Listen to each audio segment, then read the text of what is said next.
wabarakatuh. Salam sejahtera bagi kita semuanya. Shalom, Om Swastiastu, Namo Buddhaya, salam kebajikan. Nama saya Arinul Sendi Robiha, Magister Pendidikan. Saya adalah dosen program studi Pendidikan Agama Islam, Fakultas Agama Islam, Universitas Islam Lamongan. Saat ini saya mengampu mata kuliah Sosiologi Pendidikan Islam dengan kode PAI 0212. Mata kuliah ini merupakan mata kuliah wajib bagi mahasiswa Pendidikan Agama Islam semester 5 dengan bobot 2 SKS dan terdiri dari 16 kali pertemuan. Mata kuliah Sosiologi Pendidikan Islam ini mengkaji hubungan antara pendidikan dan masyarakat dalam perspektif Islam. Selain itu, mata kuliah ini berfokus kepada pemahaman serta analisis interaksi yang kompleks antara pendidikan dan agama Islam dalam konteks sosial dan budaya. Adapun capaian pembelajaran lulusan atau CPL program studi mata kuliah Sosiologi Pendidikan Islam ini antara lain dari aspek sikap, mahasiswa diharapkan mampu menunjukkan sikap religius, toleran, dan peduli terhadap dinamika sosial budaya dalam konteks pendidikan Islam. Kemudian aspek pengetahuan, diharapkan mahasiswa mampu menguasai konsep teoritis sosiologi pendidikan Islam, termasuk pengaruh masyarakat, budaya lokal, dan globalisasi terhadap pendidikan. Selanjutnya, dari aspek keterampilan umum, mahasiswa mampu melakukan kajian dan riset sosial berbasis nilai-nilai Islam dalam konteks lokal dan multikultural. Kemudian dari aspek keterampilan khusus, diharapkan juga mahasiswa mampu menganalisis praktik pendidikan Islam secara sosiologis dan mengintegrasikan budaya lokal ke dalam strategi pembelajaran. Kemudian untuk capaian pembelajaran pada mata kuliah Sosiologi Pendidikan Islam antara lain, CPMK 1, mahasiswa mampu menjelaskan konsep dasar sosiologi pendidikan Islam dan hubungannya dengan masyarakat serta budaya. Kemudian CPMK 2, mahasiswa mampu menganalisis pengaruh budaya lokal dan globalisasi terhadap praktik pendidikan Islam secara kritis. CPMK 3, mahasiswa mampu mengkaji peran guru, struktur sosial sekolah, dan pola kepemimpinan pondok pesantren dalam konteks sosial keagamaan. Kemudian CPMK 4, mahasiswa mampu melakukan riset sederhana terkait budaya lokal Lamongan dan merefleksikan relevansinya dengan nilai-nilai pendidikan agama Islam.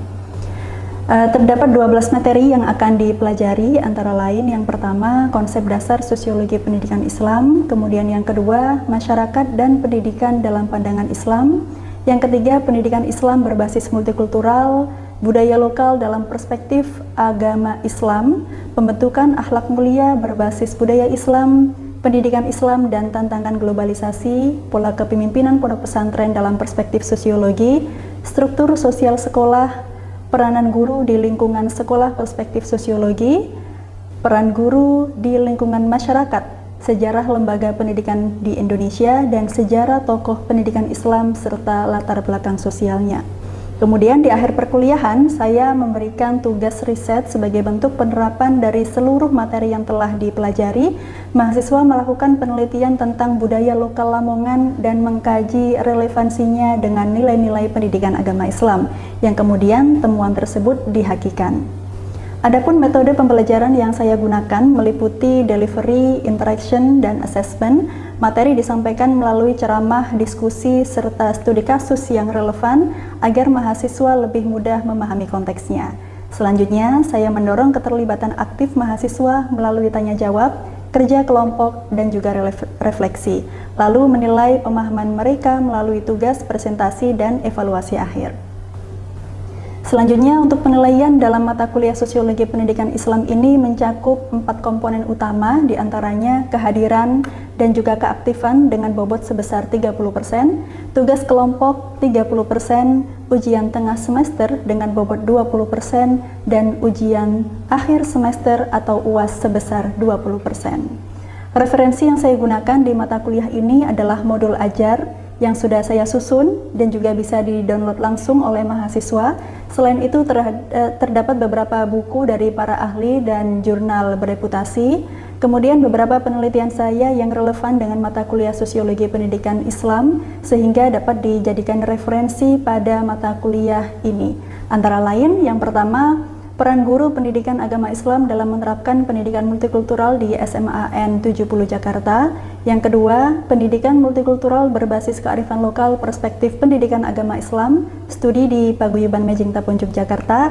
Dan penelitian saya yang ketiga, Religious Moderation Based on Local Wisdom, aktualisasi kearifan lokal Yogyakarta dalam menerapkan nilai moderasi beragama sebagai kontribusi mewujudkan Sustainable Development Goals dari United Nations.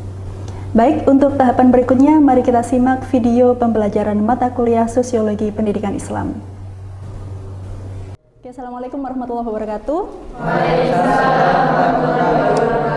Apa kabar semuanya, teman-teman? Musim hujan ya, setiap hari hujan. Gimana, sehat semuanya kan? Iya. Kalau kemana-mana bawa motor jangan lupa pakai jas hujan sama jaket. Tapi sehat semuanya kan di sini? Alhamdulillah. Oke. Sebelum saya mulai, ini masuk semuanya? Masuk ya, alhamdulillah masuk semuanya.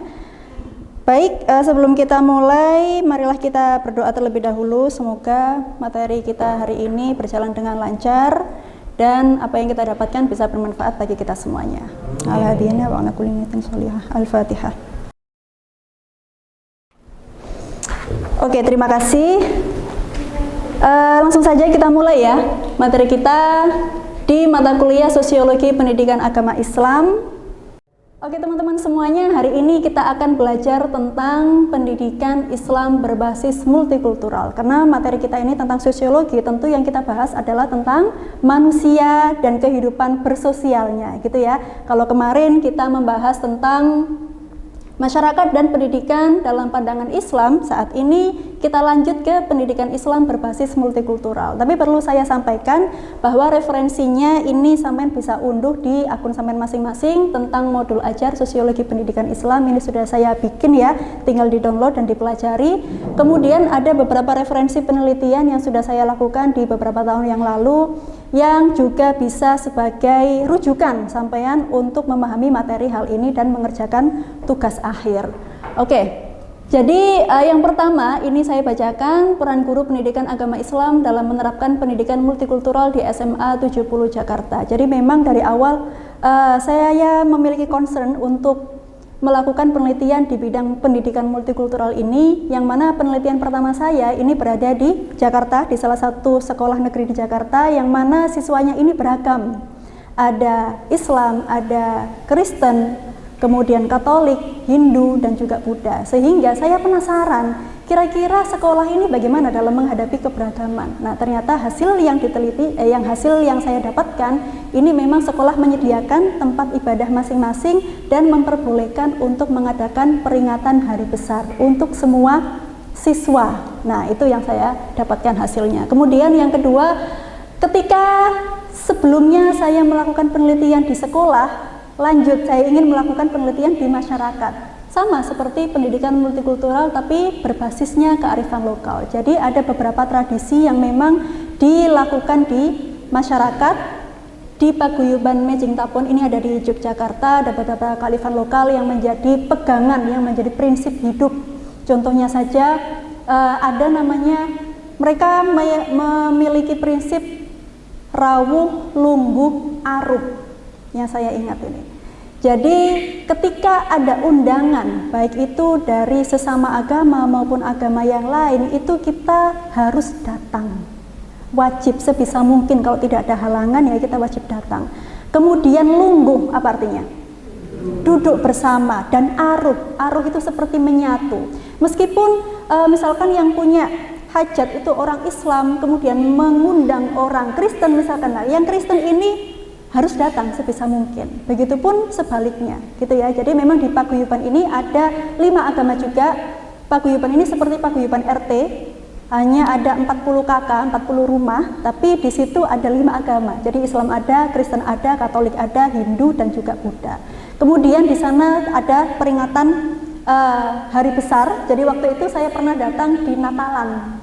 Saat Natalan itu saya diundang karena memang penelitian ya saat itu, tapi bukan untuk peribadatan, karena kita kan tidak boleh ya mencampur peribadatan. Jadi memang saya tetap menjadi seorang muslim, hanya saja saya menghargai undangan. Jadi saya datang di sana sebagai tamu, saya ikut menyaksikan, dan di akhirnya ada doa lintas agama. Doa lintas agama ini jadi semua perwakilan ya, perwakilan dari Islam, perwakilan Hindu, Buddha, Kristen, dan juga Katolik ini maju ke depan panggung berdoa secara bergiliran. Sehingga yang mengamini ini juga tergantung, kalau lagi Islam yang berdoa berarti saya yang mengamini. Kalau lagi pemuka agama Kristen yang berdoa, ini para warga Kristennya yang mengamini itu. Jadi kemudian yang di penelitian ketiga ini sama, hanya saja lebih mengacu kepada SDGs, Sustainable Development Goals. Sebelumnya saya ingin memaparkan ada beberapa fakta terkait kehidupan multikultural yang ada di Indonesia. Teman-teman, ini data ya dari Setara Institute, ini salah satu lembaga riset yang ada di Indonesia yang sudah melakukan riset tentang kebebasan beragama dan berkeyakinan beberapa tahun yang lalu sampai hari ini juga. Nah, di tahun 2024 Setara Institute mencatat adanya 402 tindakan pelanggaran. Bayangkan, dalam 1 tahun itu ada 402. Kalau 1 tahun itu berapa hari ya? 365. Sedangkan kasus dalam 1 tahun, tahun kemarin itu 402. Lebih dari hari dalam 1 tahun, gitu ya. Jadi kalau dibagi rata, berarti dalam 1 hari itu lebih dari 1 kasus. Itu masih terjadi di masa-masa saat ini, di 2024. Nah, ternyata hal ini menunjukkan peningkatan yang cukup signifikan dibandingkan tahun sebelumnya, yaitu 329. Kalau tahun 2023 ini kasusnya 300, sedangkan 2024 kok meningkat kasusnya? Jadi 402. Lah ini kan merupakan PR ya untuk kita semuanya, bagaimana ke depannya ini jangan sampai meningkat, tapi harusnya ini nurun sampai tidak terjadi sama sekali. Dan fakta juga menunjukkan ini data ya tanggal 25 Mei 2025, berarti 2 bulan yang lalu, sekarang Juli ya, ini terjadi penolakan gereja Toraja. Padahal sebenarnya menurut data itu mereka sudah mengantongi administrasi, sudah mengantongi perizinan untuk pendirian gereja, tapi ternyata ditolak sama masyarakat setempat. Nah ini ya, 2025, masih 2 bulan yang lalu. Ini merupakan data yang saya ambil. Oke, next. Pertanyaannya adalah mengapa hal ini terjadi? Kenapa kok hal ini masih terjadi di tahun 2025? Kira-kira ada yang bisa menyampaikan pendapatnya? Silakan, Mbak.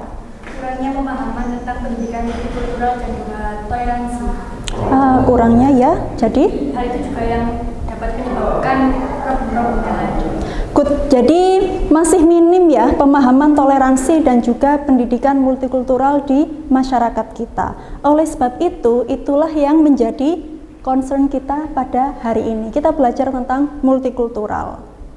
Saya mau tanya lagi, yang sampean tahu wes multikultural itu apa? Multi apa sih multi? Multi dulu. Multi. Banyak. Kultur. Budaya. Berarti banyak budaya. Tapi secara istilah kira-kira apa? Multikultural.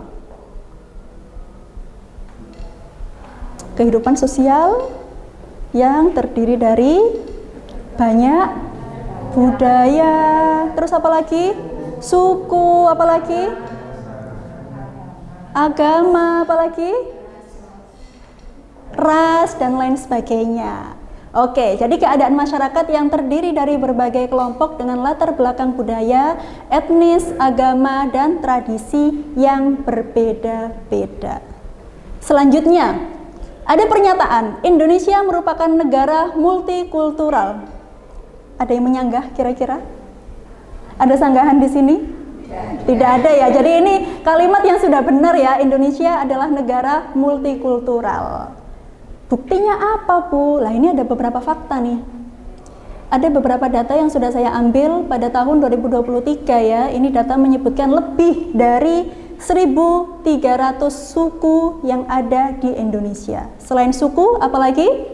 Bahasa. Ada 718 bahasa. Di tahun 2023, mungkin 2025 sudah berkembang, mulai ada penemuan-penemuan baru, mungkin ada di suku-suku tertentu yang baru ketahuan bahasanya, gitu ya. Ini data di tahun 2023. Kemudian tahun 2022 ini ada 2161 komunitas adat. Sekarang saya mau ngecek di sini suku apa sama ini di sini? Suku apa? Jawa. Suku Jawa. Ada nggak di sini yang selain suku Jawa? Sampean, Mbak? Sampean dari mana? Dari Bali. Coba deh ngomong bahasa Bali, misalnya perkenalan pakai bahasa Bali. Coba, kita pengen denger nih. Saya kurang belajar tentang bahasa Bali. Ada satu. Coba. Becik-becik. Becik-becik, apa artinya? Becik-becik itu artinya baik. Baik. Kalau guru bertanya, gimana kabarnya? Ini pakai bahasa Bali, terus kita jawabnya becik-becik guru. Oh, becik-becik lah. Sekarang kita sudah belajar ya, paling tidak bahasa baru. Ada namanya becik-becik, bahasa Bali ya itu ya. Oke, good. Lanjut, ketika dihubungkan dengan pendidikan agama Islam. Nah, multikultural dalam perspektif pendidikan agama Islam.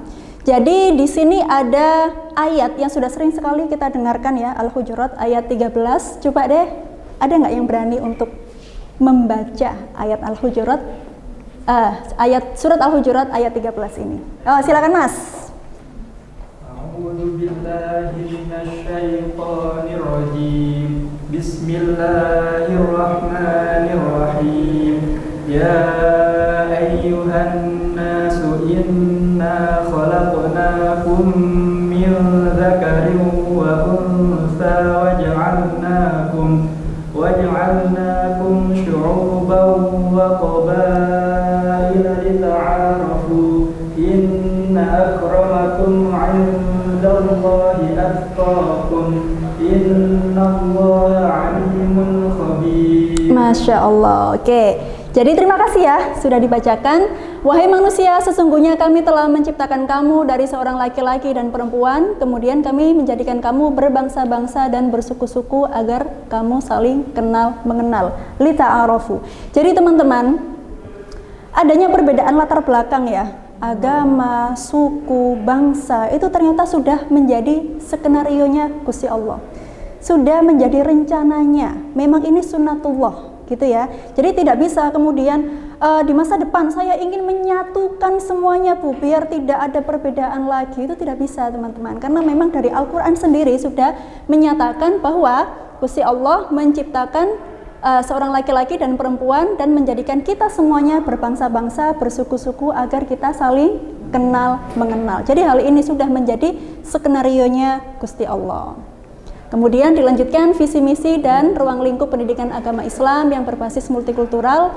Visinya adalah sebagai sarana strategis dan efektif untuk membentuk peserta didik yang memiliki keterampilan, penghayatan, dan wawasan keagamaan yang berguna bagi dirinya, bagi masyarakat, bangsa, dan negara. Jadi jelas manfaatnya itu bukan hanya untuk diri kita sendiri, tapi untuk masyarakat secara sosial, bangsa, dan juga negara. Kemudian misinya apa Bu? Misinya ini salah satunya ya, jadi misi PA itu ada banyak sekali yang kemudian dihubungkan dengan multikultural. Ini salah satunya adalah menciptakan suasana belajar dan proses pembelajaran yang bertumpu pada keaktifan peserta didik agar dapat mengembangkan potensi dan memiliki kekuatan spiritual keagamaan. Kemudian pengendalian diri, akhlak mulia, ini masuk ke dalam kategori multikultural ya, kategori sosial, dan juga menjaga perdamaian serta keterampilan yang diperlukan dirinya, masyarakat, bangsa, dan juga negara. Jadi PAI juga tidak lepas dari kepentingan sosial gitu. Bagaimana cara kita mengaplikasikan ilmu pendidikan agama Islam dalam kehidupan bersosial. Ini tidak bisa lepas dari pendidikan agama Islam. Oke teman-teman semuanya, akan saya tayangkan sebuah video ya. Ini tentang salah satu pelanggaran kebebasan beragama yang terjadi pada tahun ini dan terjadi di sekolah dasar. Jadi ada kasus pelanggaran tapi terjadi di sebuah sekolah di Indonesia. Kita semua berduka anak kelas 2 SD meninggal karena kasus bullying. Lebih menyakitkannya lagi, peristiwa perundungan ini dialami oleh korban hanya karena dirinya menganut agama yang berbeda dari teman-temannya. Sedikit overview, kasus ini mencuat setelah orang tua korban melaporkan tindakan yang dilakukan oleh 5 orang kakak kelas korban kepada pihak berwenang. Mirisnya, anak-anak penghayat kepercayaan sering dibalik dengan nada candaan dan seringkali pelakunya bukan hanya atas nama siswa, melainkan dilakukan oleh tenaga pendidik. Padahal seharusnya tenaga pendidik berperan untuk menyebarkan awareness mengenai toleransi, bukan justru memperkuat sikap diskriminatif. Peristiwa ini jadi peringatan bahaya memakannya sikap intoleransi yang sudah merambah ke dunia pendidikan pada tingkat dasar.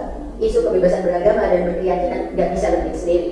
Dia berkaitan erat dengan isu-isu lain seperti politik, ekonomi, sosial, dan juga lainnya. Dan ketika kasus-kasus diskriminasi, intoleransi, konflik, dan kekerasan atas dasar agama itu dibiarkan, dampaknya bukan hanya ke korban, tapi juga ke masa depan kita bersama, yaitu pembangunan sumber daya manusia. Diskriminasi yang berujung pada tindak kekerasan kayak ini udah seharusnya dicegah sejak awal dengan serangkaian upaya. Upaya ini juga termasuk membangun peringatan dini dan juga memastikan bahwa kerukunan, toleransi, perdamaian, inklusi sosial itu benar-benar dirawat dan diajarkan dengan sebaik mungkin kepada seluruh pihak. Kalau ditanya siapa yang harus bertanggung jawab dan perlu terlibat dalam penanganannya, ya jelas semua pihak, mulai dari pemerintah, dari pusat maupun daerah, serta pelibatan masyarakat sipil. Nah, kalau udah kita bikin kayak ini, harapannya penyebaran benih-benih soal keberagaman, termasuk di dalamnya ada sikap toleransi terhadap suku dan juga agama apapun, bisa terus disebarluaskan. Siapa nih guys yang setuju? Kita buka ya diskusi di kolom komentar. Oke, ini kasus tahun ini ya, dan sangat miris sekali. Pendidikan yang harusnya dapat memberikan pemahaman malah menjadi tempat terjadinya kasus bullying yang akhirnya menewaskan salah satu siswa ya di Indonesia. Jadi coba saya mau minta tanggapan dari teman-teman. Kira-kira kenapa ya hal ini masih terjadi dan apa yang harus kita lakukan sebagai seorang pendidik? Kan kita ada di program studi pendidikan agama Islam yang nantinya kita diproyeksikan untuk menjadi seorang guru. Nah, ketika seorang guru menghadapi siswa-siswa yang seperti itu, kira-kira apa yang mau sampean lakukan?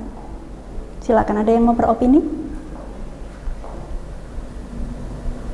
Kira-kira apa yang harus kita lakukan sebagai seorang pendidik? Atau sebelumnya, kenapa hal ini bisa terjadi? Silakan. Mengapa hal ini bisa terjadi? Itu barangkali dari pertama aspek keluarganya itu jarang memperlihatkan budaya selain agamanya. Di sini saya punya beberapa kiat sebagai pendidik, ada 5 untuk menanggulangi atau bahkan biar tidak terjadi seperti ini lagi. Saya punya 5 pendapat. Yang pertama yaitu menjelaskan bahwa Indonesia itu terdiri dari beberapa suku, ras, adat istiadat, dan itu tugasnya orang tua dan juga pendidik khususnya karena di lingkup sekolah. Yang kedua, dengan memaparkan keberagaman lewat video atau jika ada perayaan di desa lain yang berhubungan dengan budaya yang berbeda, itu bisa dijadikan tugas monggo dilihat atau bisa juga dibuat sebagai barang-barang nonton bisa dan sebagainya itu. Yang ketiga, memberikan pamflet atau poster ajakan atau informasi dengan slogan Indonesia hebat, keberagaman ini yang menjadikan negara kuat. Jadi itu bisa ditempel-tempel di setiap sudut sekolah seperti itu. Yang keempat, menyediakan proyek atau memberikan proyek, tugas proyek membuat video tentang macam-macam bahasa daerah, gitu, salamnya itu kayak gimana, itu dipaparkan. Si A misal bertugas eksternnya jadi agamanya Islam, maksudnya hatinya Kristen dan sebagainya, itu didapatkan gimana salamnya dari video terus diupload sebagai tugas. Itu SD bisa, kelas 4, 5 bisa. Terus yang kelima itu dirasa cukup dengan tugas-tugas itu, Bu. Nanti guru bisa mengajak siswa melakukan kunjungan di desa Pancasila atau di desa yang memiliki beberapa budaya. Oke. Jadi ada beberapa tips ya dari sampean. Iya, oke. Coba saya satu lagi, Mbak Trista, saya pengen tahu pendapat sampean. Yang kedua ini, kira-kira apa yang harus kita lakukan sebagai seorang pendidik? Yang pertama mungkin kita harus memberikan edukasi terkait apa sih bahaya kalau kita melakukan intoleransi ke depannya gitu. Sehingga kalau kita memberikan edukasi gitu, ya itu nanti bisa pelajarannya bisa luas seperti kita lebih mengetahui dampak buruk dari intoleransi atau bahaya jika kita melakukan yang namanya kekerasan atau bullying bahkan kepada sesama, sehingga nanti siswa itu akan lebih teredukasi. Karena apabila edukasi tersebut tidak dilakukan di lingkungan keluarganya, maka itu adalah salah satu tugas dari guru sebagai ibaratnya sebagai tameng atau sebagai kontrol untuk siswanya tadi agar bisa terhindar yang namanya bullying, sehingga kita itu lebih respect, bisa ibaratnya sebagai sebagai pengganti orang tua, katakanlah jika orang tua tersebut tidak memberikan edukasi di dalam keluarganya. Oke, good. Jadi intinya adalah kita tetap memberikan edukasi ya tentang keberagaman, tentang latar belakang banyak sekali yang perbedaan yang ada di Indonesia ini, sehingga anak itu paham bahwa tidak semuanya tetangga kita atau mungkin teman-teman kita itu Muslim, tidak semuanya. Tidak semuanya juga beragama Kristen atau tidak semuanya beragama Katolik, tidak semua beragama Hindu, Buddha, dan Konghucu. Kita semuanya beragam. Dan tugas kita adalah menerima keberagaman itu dan kita tetap bersosialisasi seperti biasa. Edukasi ini tidak hanya di sekolah saja, tapi paling tidak basicnya juga ada di keluarga gitu ya. Jadi besok kita sebagai orang tua memiliki anak, paling tidak ada pemahaman tentang multikultural ini yang Saman sampaikan kepada anak-anak Saman besok gitu ya.